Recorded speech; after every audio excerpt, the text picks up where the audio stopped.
Sa pagpapatuloy ng impeachment trial ni Vice President Sara Duterte, sumalang sa witness stand ang dalawang kinatawan ng Land Bank bilang bahagi ng pagdinig sa Article 1 ng Articles of Impeachment o misuse of confidential funds. May report si Bernard Ferrer.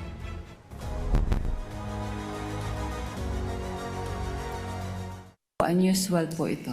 Ganito ang nilalarawan ng dating department manager ng Land Bank Show Boulevard Branch na si Violeta Constantino ang pag-encash ng 4 na beses ng 125 billion pesos ng Office of the Vice President o OVP sa pagdinig ng impeachment court sa Article 1 ng Articles of Impeachment of Misuse of Confidential Funds. Inilahad ng prosecution panel na si Constantino ang nagproseso ng 4 na tseke sa isang Gina Acosta na Special Disbursing Officer ng OVP.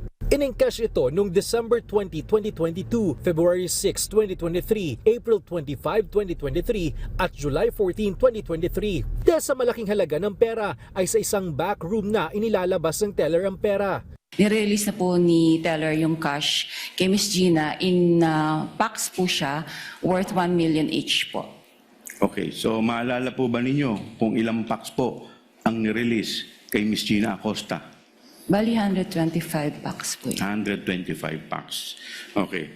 Now, pagkatapos pong i-release itong pera in packs, in 125 packs, ano na po ang susunod na mangyayari?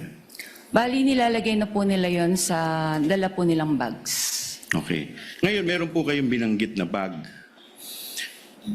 Madam Witness, anong klaseng bag ang pinaglagyan ng pera kung maalala po ninyo? Sa pagkaalala ko po, isang mahabang malaking bag po siya. Para pong gym bag.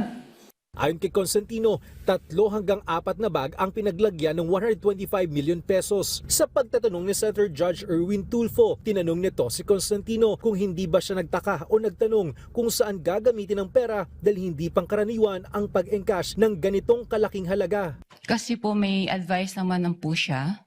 So, kumbaga dumaan naman po ito sa proseso nila. Alam niyo po ba na ito ay for intelligence fund, yung wini-withdraw Hindi po. na Intel fund ito? Opo. Pero sa ganitong, is that correct? Ang opinion namin sa bangko, parang syempre po, saan kaya gagamitin po yung, yung cash na to? So, pero hindi naman po namin tinanong na.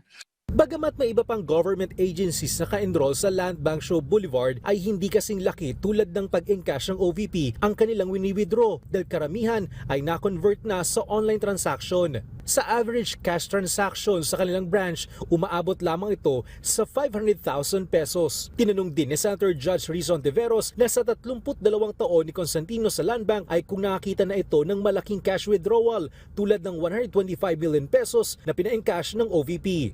First time po. Sabi nyo nga kanina, unusual yung amount. First time may ganyang amount na 125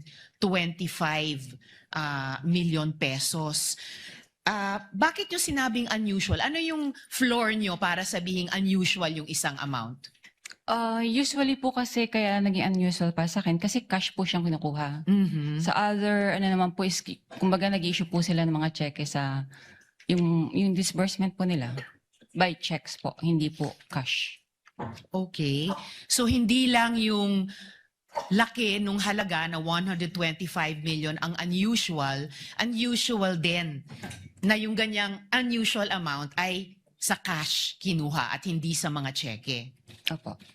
Sumalang din sa witness stand si Ninita Camposano, dating branch manager ng Land Bank DepEd Branch. Si Camposano naman ang nagproseso ng 3 tseke na nagkakalaga ng 37.5 million pesos bawat isa para sa isang Edward Fajarda, Special Disbursing Officer ng Department of Education. Personal na in-encash ni Fajarda mga ito noong February 22, 2023, April 26, 2023 at July 13, 2023. Tinanong naman ni Senator Judge Francis Kiko Pangilinan kung masasabi bang usual o unusual ang pag-e-encash ng DepEd ng 3 beses ng halagang 37.5 million pesos. With Land Bank DepEd po, for government agencies, unusual po ang amount ng pag-withdraw. Ano ang usual na masasabing transaksyon for government agencies? For DepEd, sir? Yes. For DepEd, Parang nagre-range lang ng mga nasa, I'm not sure masyado, sir, pero parang mga 10, mga nasa ganoon lamang. 10 million cash. Yes, sir. Okay, so yung 37 is almost 4 times more than the usual. Yes, sir. Bernard Ferret para sa Bayan.